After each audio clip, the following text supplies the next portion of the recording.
Hi, I'm Trisha Kaspers, and I'm the host of Silver Tongue Saturdays. Welcome, everybody. We're so happy that you're here. Thank you for wearing a mask. If you need one, we have them by the door in the back corner. The bathrooms are out the door and to the right. If you could silence your cell phones, and also the sign-up sheet for the open mic is in the back by the door.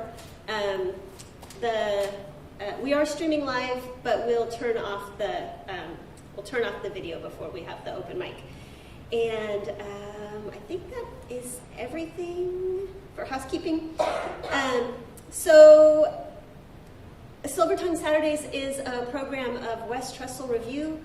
West Trestle Review is published online every other month. We publish women and non-binary poets and fiction writers and artists.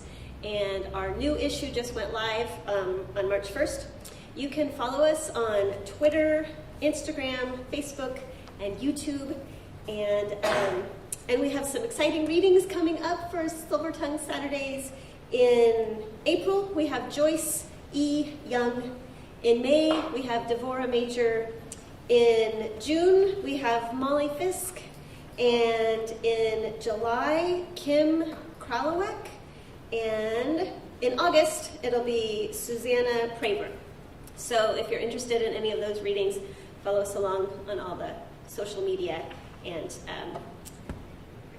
so you'll know where to find them. And you know what? I just realized that I left your bio over here. I'll be right back.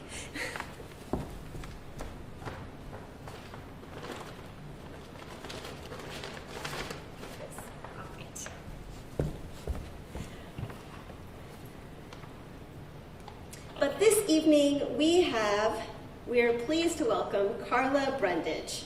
Karla is a Bay Area-based poet and educator with a passion for social justice. Born in Berkeley, California in the summer of love to a black mother and a white father, Karla spent most of her childhood in Hawaii, where she developed a deep love of nature. She is the founder of West Oakland to West Africa Poetry Exchange, which has facilitated cross-cultural exchange between Oakland and West African poets. Karla is a Pushcart Prize nominee, Fulbright teacher, and author of 2 books of poetry, Swallowing Watermelons and Mulatta Not So Tragic, and a board member of the Before Columbus Foundation, which provides recognition and a wider influence for the wealth of cultural and ethnic diversity that constitutes American writing. Her editorial experience includes a pan-Africanist, is it W-O? Wotuwa poetry collection, Sisters Across Oceans, 2021, and Our Spirits Carry Our Voices, 2020. Published by Pacific Raven Press, Oakland Out Loud, 2007, and Words Upon the Waters, 2006, both by Jukebox Press. Her poetry, short stories, and essays have been widely anthologized and can be found in Hip Mama, Literary Kitchen, Lotus Press, Bamboo Ridge Press, Vibe, and Konch Literary Magazine. She holds a BA from Vassar College and an MA in education from San Francisco State University, and an MFA from my alma mater as well, Mills College. So help us welcome Karla Brundage.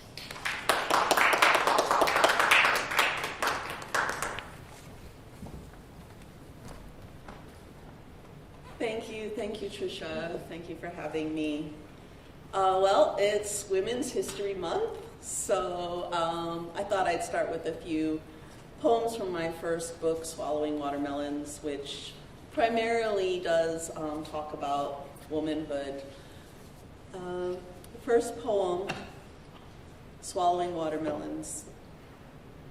Swallowing whole watermelons of sorrow, breaths come shallow, like one no longer dependent on the earth to give her breath.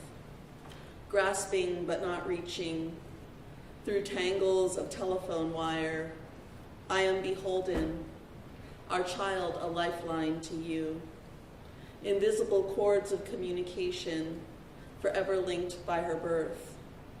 I am you now, you are me now, she is us.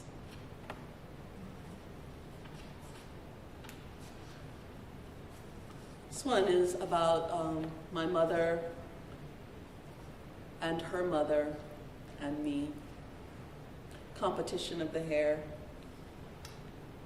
Did it start with the lie of the hair, that the big, round, kinky was somehow not equal to the straight, shiny, silky? Was there some reason why her frizzy black did not compare to my long, flowing, bleached by the sun, uncombed for the ragged effect, honey tresses? All of that head flapping, neck twirling, wrist flipping, and arm sashaying potential that I had and she did not? Who insisted she wear it under a hat, cover over that shameful nappy, straighten, dye, braid, cut, mangle, anything but face the mirror of who we are? Different black faces, one dark, the other less, one curled, the other straight, teeth and nose, chin and eyes, shaped by ancestors, some common, others lost. Each wishing to be what she is not, the child to be curled like her mother, the mother to be straight like her mother before, alternating generations of light and dark genes. Is this the lie of the hair, the truth of unacceptance?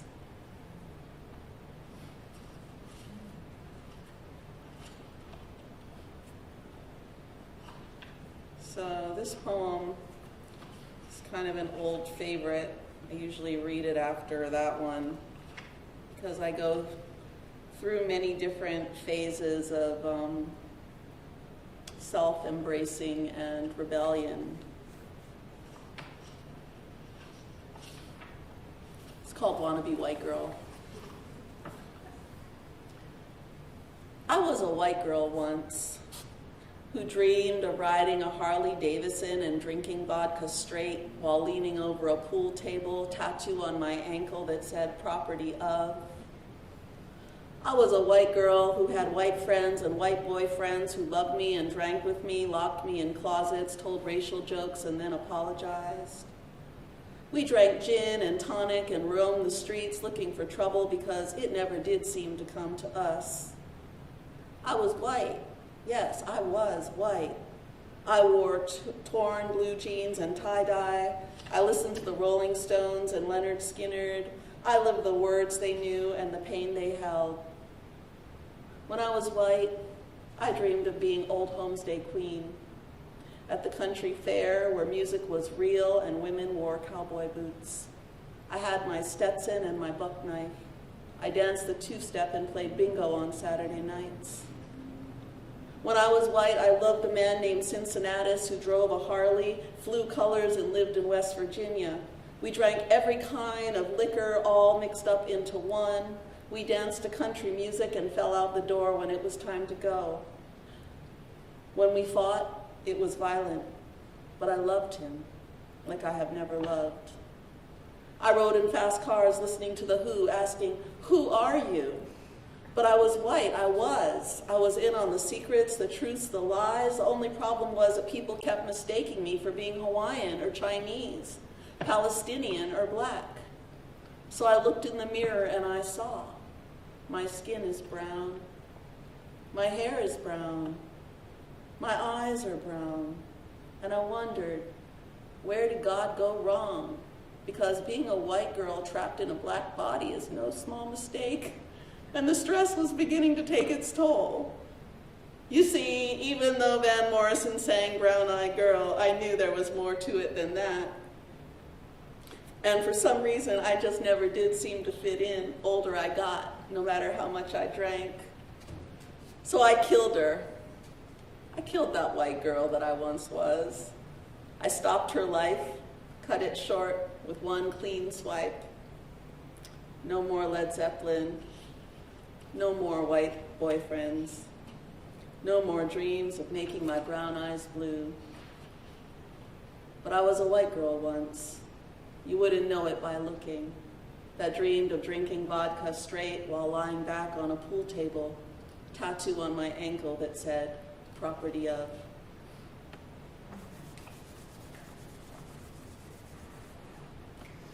So those were my young, tragic poems.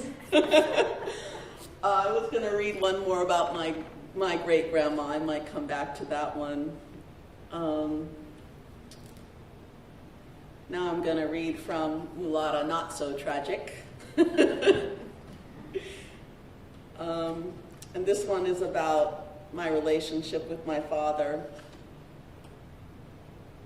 It's called Over Pahoehoe. My father spent a lot of time living as a hermit on the Big Island of Hawaii after his marriage, for which he was disowned, to my mother ended. So it's called Over Pahoehoe. Our girl's back, trees whisper, as they watch her toting suitcase over Pahoehoe lava driveway. Father, once a pillar, now faces ashes of former life, a daughter returning. She, stormy as Hi'iaka, he, fiery like Pele. They, fire and water, don't mix. But this time he is weak, simmering. She is raging, hurricane of healing. She bangs the cabinets clean with Clorox, brushes out roaches and rodents and cave spiders, sweeps soot from the chimney. She brings her woman's touch to vast fields of nowhere where he lives. Our daughter is back, now a woman. Her touch is rough, not gentle. Her voice commanding respect. She towers over him, threatening him into submission. Father, she says, you are the child now. Take your medication like I said, and stop living like this. Take care of yourself. I love you.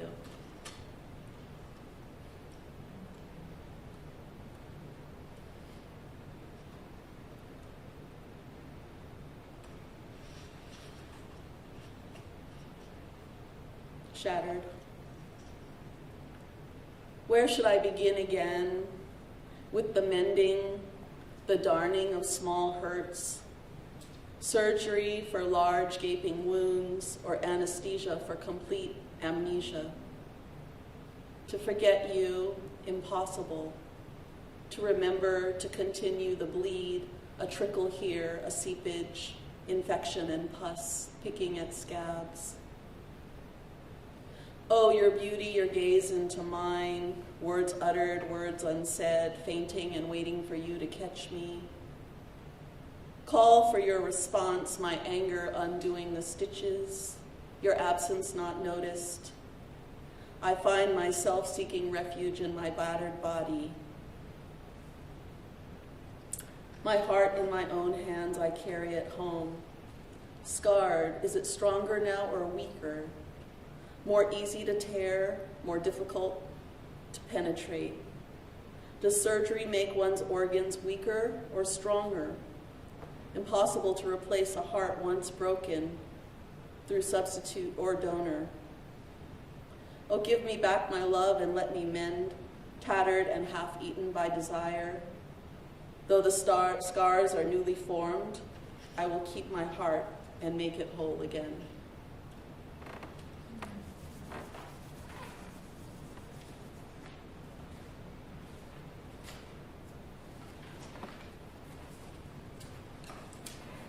All right, so I think a lot of us have been hearing a little bit about the chatbot. I had a long conversation with my students last week about Sydney. It was very fun. And then not 2 days later, I got an email. I'm sure it was from a chatbot. And the chatbot asked me, if they would like, if I would like help with my lesson planning and student comments, and they would be happy to provide me with that assistance.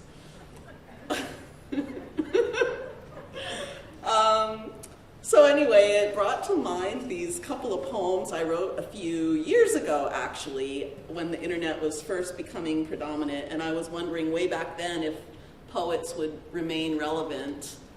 I think when I graduated from college, it was when poets were first starting to be hired into marketing.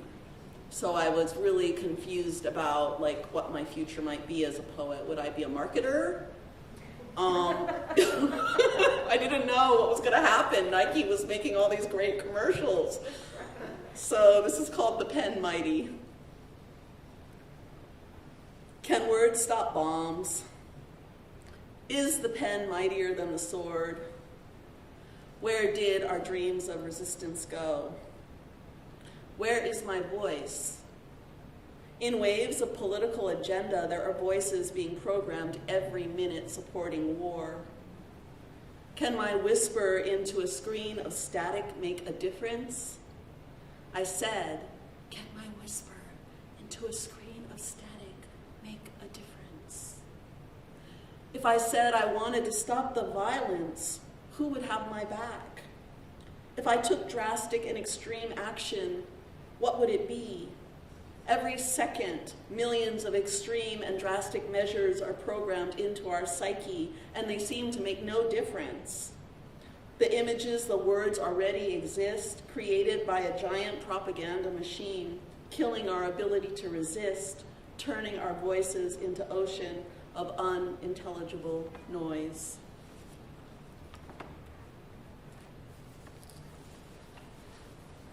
I was lucky to live in Zimbabwe during, in 2001. It was a very tumultuous time. It was when Mugabe was still president and still alive, very much in power.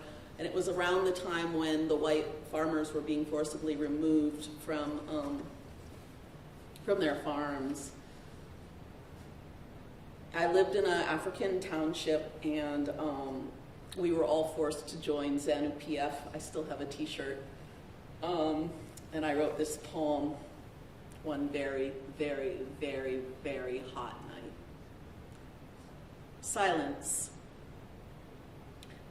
Never thought I'd see silence slicing knife-like through hot heat of October.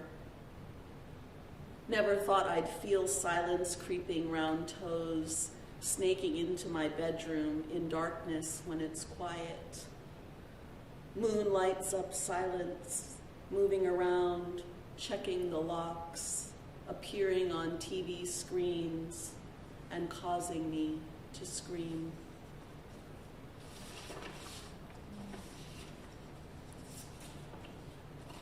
White women in Africa. Keeping in mind that when I was in Africa, I was considered a white woman, so this is a dual poem. Well, in Zimbabwe, when I was in Zimbabwe, they called me Marungu, which meant white man, actually. And growing up in Hawaii, we had the word haole, which also meant foreigner. So we have these words that evolve in meaning. So this is called white woman in Africa. Skin, alabaster shining. I see her walking from a distance. Dust road, dirt plasters her white legs. They told us not to wear shorts. For 6 months, I have covered my shoulders to protect blue sky. White woman arrives uncovered, unaware, shoulders beckoning, solicitations, giving all Western women whispers, label whore. Little sons dance, water down dusty path, shoulders bare in defiance. I cannot allow myself to dress how I want. So European, so American, to arrive and not respect the culture. To be in her skin allows freedom to defy all tradition, embrace it as her own. My own thoughts swirl maniacally in my head, back in the motherland, and I am still not free. Voices of respect, your elders, respect your culture. You are not an outsider. Here you will finally belong. But I don't. Her womb carries the white skin, the right tone to shadow over darkness. I do envy her freedom. She does not even know it's hers. How can she walk in this culture with bare legs? She is always safe. She walks easily in danger. Every footstep a grave.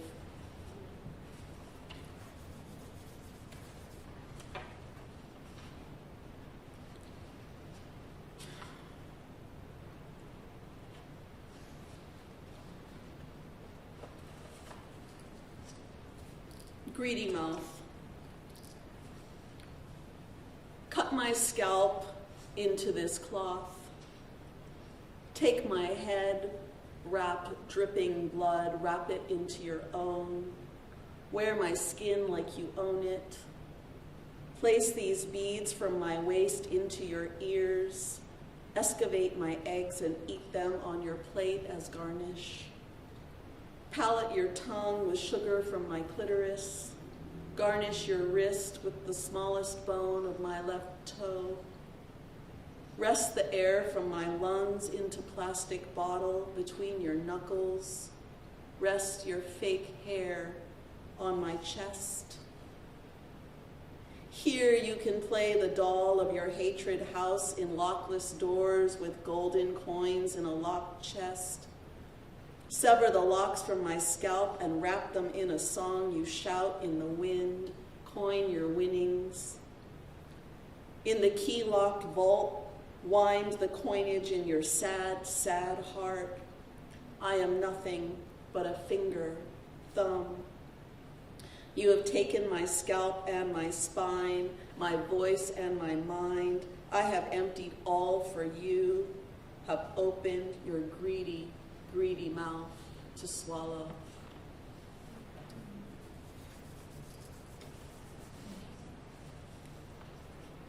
My grandfather was a Buffalo soldier, but in World War II, so the last cavalry, he wasn't clearing the West, and he wasn't in the military, which is now the, I think they're now helicopters.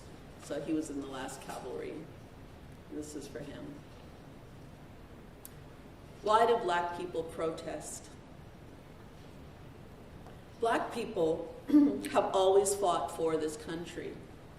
Fought this country, fought for this country, fought, won, alongside whites, occupying spaces of shadow. 2, my grandfather's hat and gun, crossbow, spurs. 3, twinkle in his matted eye, hair like a buffalo.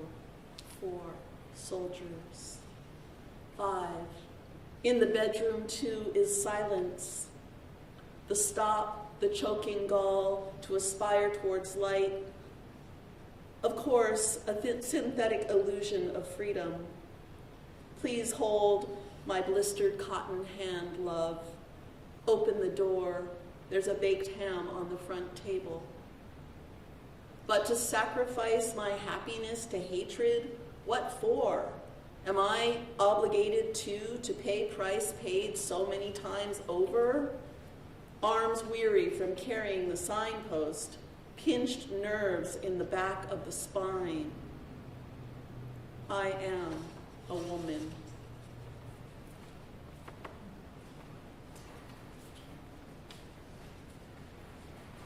Okay. My upcoming book is called Race Traitor, and it's based on this idea of mulatto. So I'm going to read a few poems from this, and that'll be it. She's a mulatto. I'm so glad they said you did not have freckles and that your hair was not red. We did not know how you would turn out. Your hair is so straight, so good hair. I'm so relieved you have good hair. and not hair like your mother's, but we did not want you to be confused. Who would you identify with? Who would you marry? I mean, would you really be black? Would you really be white? We were worried. We would worry you would be so confused, and we did not want to have to choose over and over. You would have to be both. Glad, they said. We did not know. Your hair is so straight, so relieved. You have good. Hair not like your mother's. Confused. Identity. Marry. Not black. Not white. Worried. Choose. Both. Not marry. Not black. Not white. Worried. Choose. Both. And.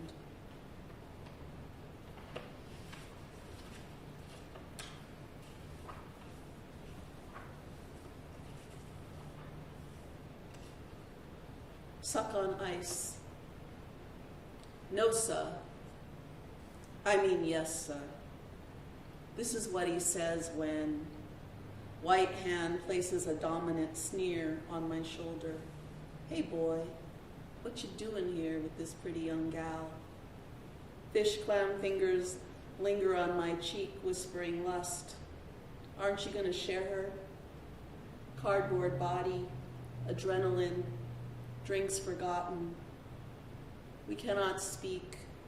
Shame hangs images of unspoken rememories. Why didn't you protect me? Words form spit on my chin. I lay my head on his chest. Trees murmur gently to one another in the warm summer breeze.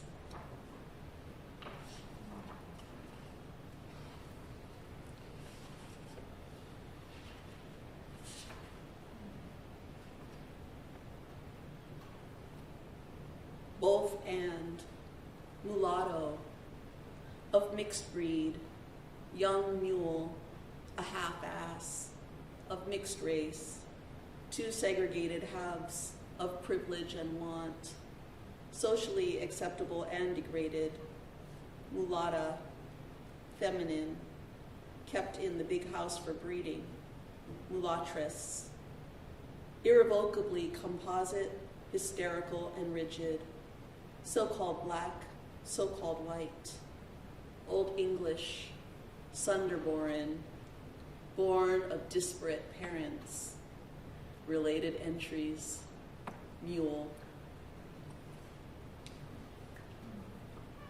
All right, I'm gonna end on a lighter note. I've been thinking about what would be my last poem, and I think what I want to read are two love poems that I wrote when I bought these boots, which I have to wear because it's raining.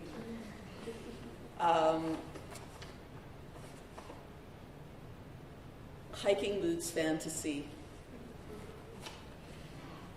Let me be your sexy hiking boot mama. Tree trunk sturdy, stick shift flexible, trucking downtown to garner supplies. Shorts reveal sweat lines where secret sweets lie. Arms swing, brushing ample breast, milling about, hoisting weight, wasting nothing. I want to lay you down in bale of hay, on sheet, wrap you in scent of farm love and feathers. Let me be your sexy boot-wearing mama, a lover who can stand and lie, who can storm and shelter, who can rest your weary head on my chest or boot away your every fear. And finally, come back when it's hot. I love the smell of wild fennel, but I don't eat licorice. Black is for my tea, cream in my coffee. I like it sweet, but not from behind. I like to see and invite. Don't get me wrong, I like surprises, just not ecstasy in my drink or drugs in my candy bar. Come inside, it's not so bad.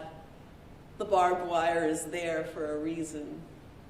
Once through, the ground is lush. a few little scratches make the wait a little bit more exciting. Thank you.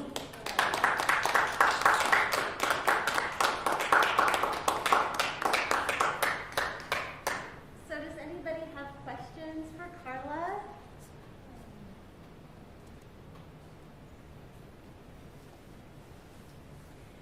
Do you want to tell us what took you to Zimbabwe? Sure. I think the narrative of seeking my true identity has pervaded through my whole journey. And I feel like I cycle back to it at different times, and politics shapes it. I mean, my parents' marriage in the summer of love was shaped, but it was politically shaped at that time. And so I wanted to, my daughter was 7, I wanted to show her a place where I thought blackness would be. And it was there, but it wasn't what I expected. And I learned a lot, and it was, you know, as I learned what also being American holds. And I guess the best way to sum it up is I was living in a very small village. We had only one channel in all of Zimbabwe at the time. I think it was Zim 1 or something, the ZTV. And Whitney Houston came on. It happened to be like once an hour, once a week, we would get channeled from South Africa, like some kind of MTV music station. And Whitney Houston came on, and the little 8-year-old girl that we were living with, the Zimbabwean young girl, said, "Is that your ancestor?" And I was like, actually, in my mind, I was like, I think I'm more related to Whitney Houston than I am to like the family that I was living with. And that was a really big awakening for me. So, but short answer is I went there to find a sense of home, a sense of belonging.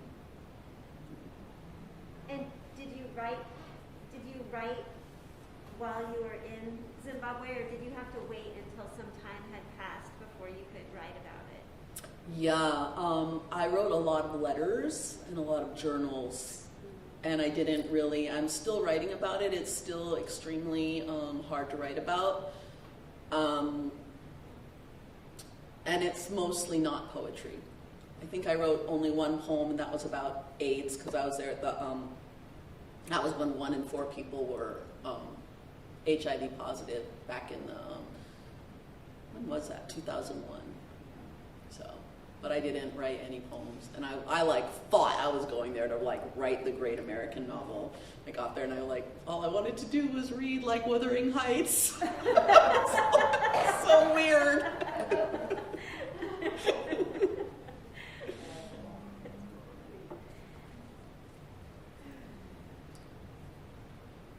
I have more questions if nobody else does.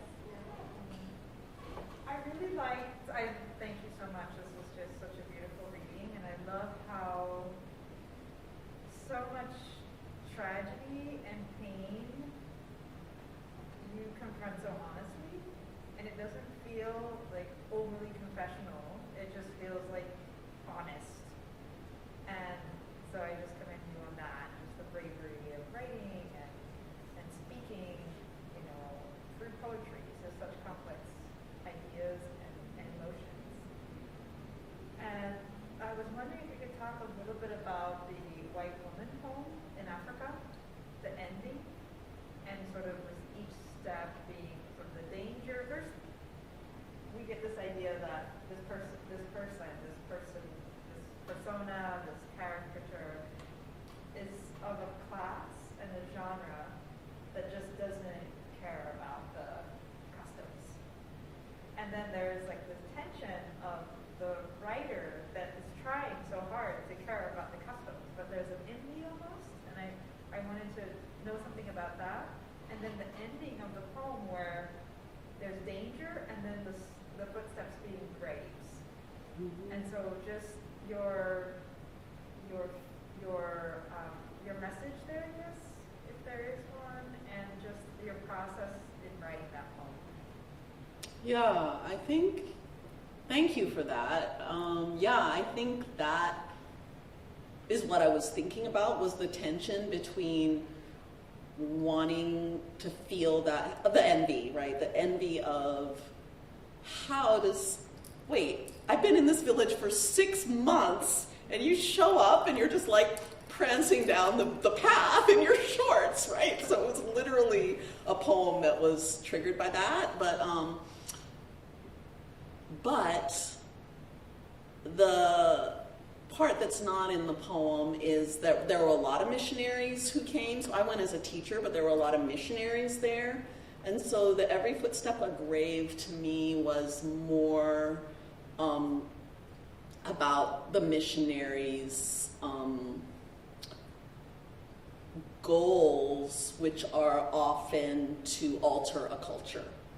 Or in the missionary's mind, it may have a different intention, but to alter a culture, I think, would be a pretty neutral way of looking at the culture clash between a village and the missionaries that arrived there. And so that's what that last line was about, because that person in the shorts was actually a missionary, and actually there were a lot of NGOs in Zimbabwe at that time bringing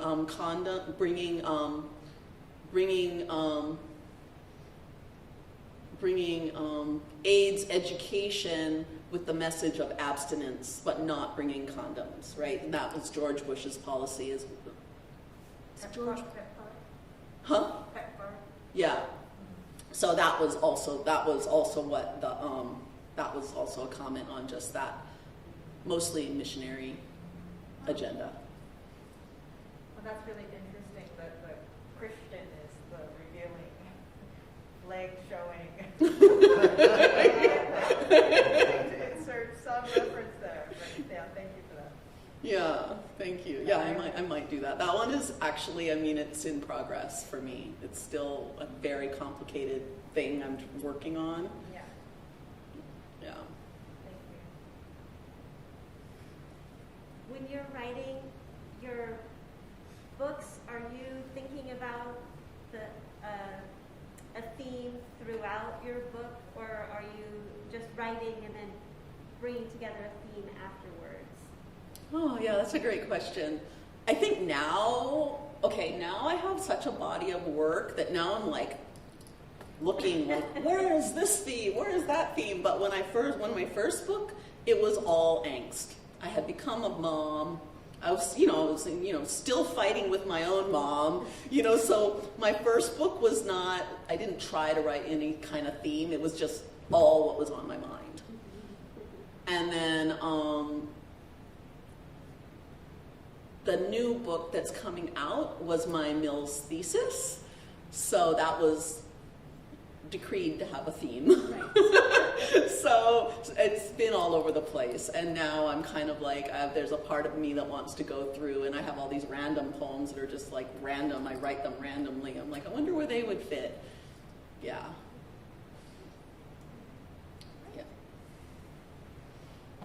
All right, well, thank you so much. This was a wonderful reading. Let's give another round of applause. Thank you. Thank you so much. It was really nice to be here.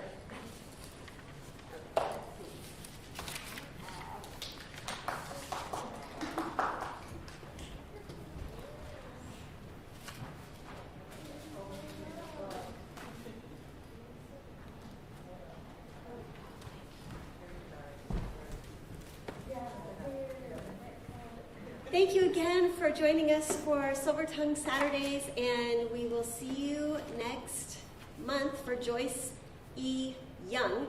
Follow us on all the socials for the details.